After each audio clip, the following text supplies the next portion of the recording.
और जैसे सब अपने अनुभव सुना रहे हैं तो मुझे भी एक अनुभव याद आ रहा है। जब हम नए नए आए थे यहाँ पर 2003 में, तो तब प्रताप सर ने भाई साहब से मिलाया था, निर्भय भाई साहब से, और कहा था ये नए डॉक्टर है जो अभी भी ज्वाइन किए।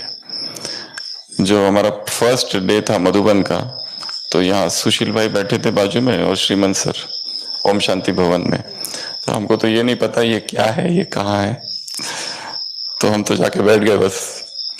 दादी प्रकाशमणि आई और सीधा मुरली चली। मुरली क्या होती है, मुरली क्या है, कुछ पता नहीं। और दादी ने पढ़ा मीठे बच्चे, अब तक जो पढ़ा है वो भूल जाओ। हम पीछे देखने लगे, किसको कह रहे, हमें कह रहे, किसी और को कह रहे। फर्स्ट डे हॉस्पिटल का,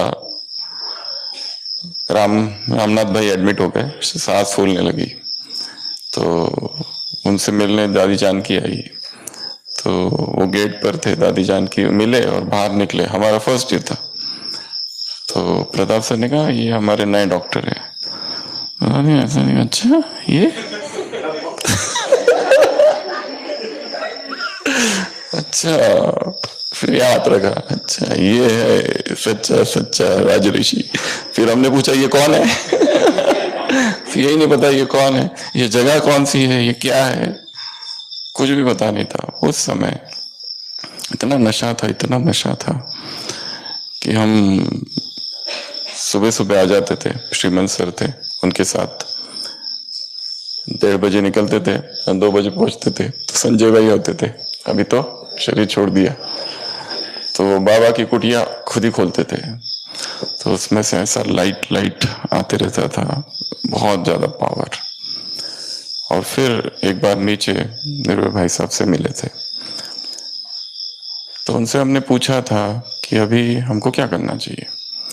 तो उन्होंने कहा था एक बार तो हमको पीजी मिल गई थी, पर वैराग इतना ज्यादा था कि पोस्ट ग्रेजुएशन की एमडी की सीट ठुकरा दी थी। पिताजी गए थे, ली थी एडमिशन, पर हम गए नहीं। गवर्नमेंट की एक सीट गई। अब गवर्नमेंट की सीट ले या भगवान को पाए, क्या करे। इतना भयंकर वैराग्य, इतना वैराग्य, इतना वैराग्य कि कुछ भी नहीं चाहिए यहाँ का, कुछ भी, मतलब कुछ भी नहीं चाहिए। सारे सर्टिफिकेट सब कुछ जलाने को तैयार थे। वो सब छुपा दिए घर वालों ने।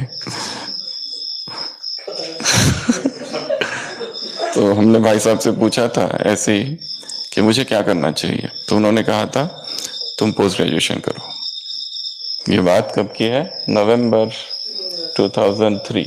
हम आए थे बाबा से मिलन में फर्स्ट टाइम 30 नवंबर।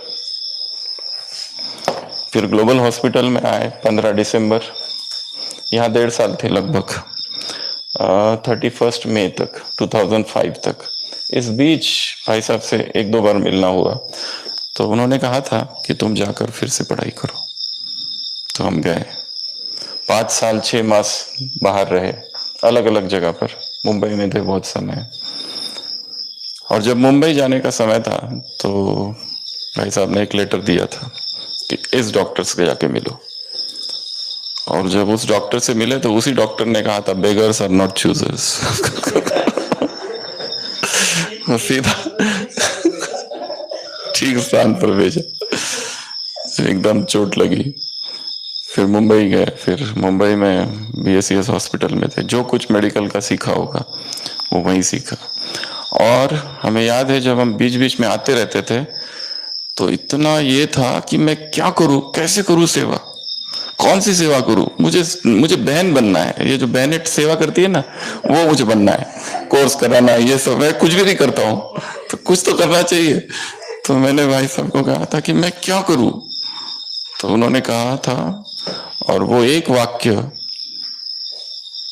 हमें पूरा 5 साल 6 मास तक चला।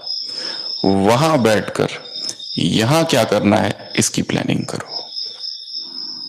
मधुबन में तुम अभी आए नहीं हो, पर वहीं बैठे बैठे यहां तुम क्या क्या करोगे इसके विजन्स क्रिएट करो।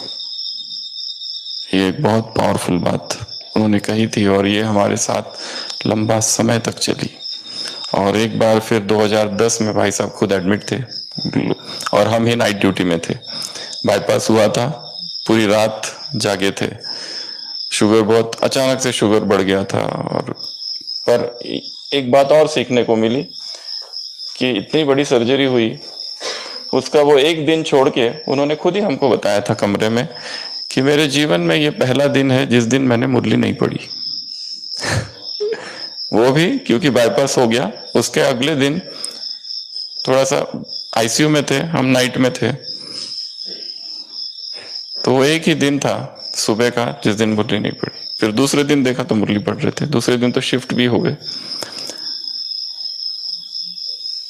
तो ये बहुत प्रेरणा वाली बात थी हमारे लिए, क्योंकि हम उस समय अपने संघर्ष की अवस्था में थे बाहर। पर जब भी आते थे मिलते थे, और कई बार मिले। और जब से यहाँ आए 10 अक्टूबर 2010 वापस आ गए, फिर 5 साल 6 मास के बाद।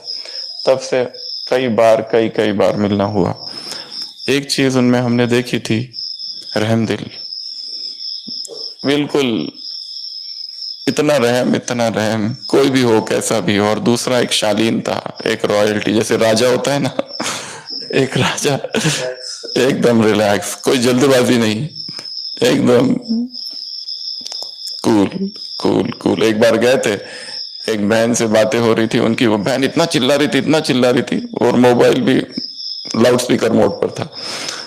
वो सुन रहे थे, बस सुनते सुनते फिर वो मोहन भाई आए, उनको दे दिया। फिर हमसे कहा, हाँ जी डॉक्टर साहब कहिए। एकदम कूल। तो कई बार मिलना हुआ, और बहुत अलौकिकता, बहुत रूहानियत, बहुत प्यार। कई बार हम लोग उधर पिकनिक के लिए जाते थे नीचे, और जब आते थे आते आते मिलते थे, तब भी बहुत मतलब प्यार से। और कई बार हेल्थ रिलेटेड के लिए बहुत बार बुलाते थे, तब जाते थे। एक बार याद है, यहाँ से अहमदाबाद भी लेके गए थे हम, जब वो अचानक वेंटिलेटर पर डालना पड़ा था 2011 या 12 में।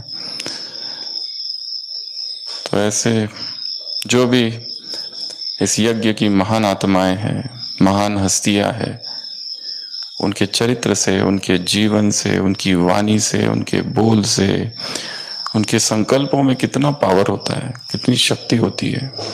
जब भी दादी जानकी से मिलने जाते थे, फिर भाई साहब से मिलने जाते थे, तो फिर पूछते थे दादी का क्या है, कैसे है, क्या है, पूरा डिटेल। अपने बारे में बाद में, पहले दादी का पूछते थे। कुछ दादी से मिलने जाते थे, गुलजार दादी के लिए एक बार मुंबई गए थे, तब भी मिले थे।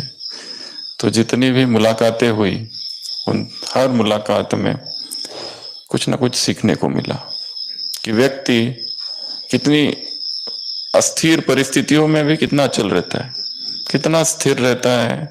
और रहम का तो कोई हिसाब ही नहीं है, चाहे कोई कैसा भी हो, कितनी भी गलती हो, अपकारियों पर भी उपकार, और बहुत निर्माण और बहुत मदद। जब हम नए नए ज्वाइन किए, फिर मिलने गए, जानते तो पहले से ही थे, कई बार मिल चुके थे। तो बहुत मतलब अभी हम इतने नए थे, कुछ हमको ज्यादा पता नहीं था।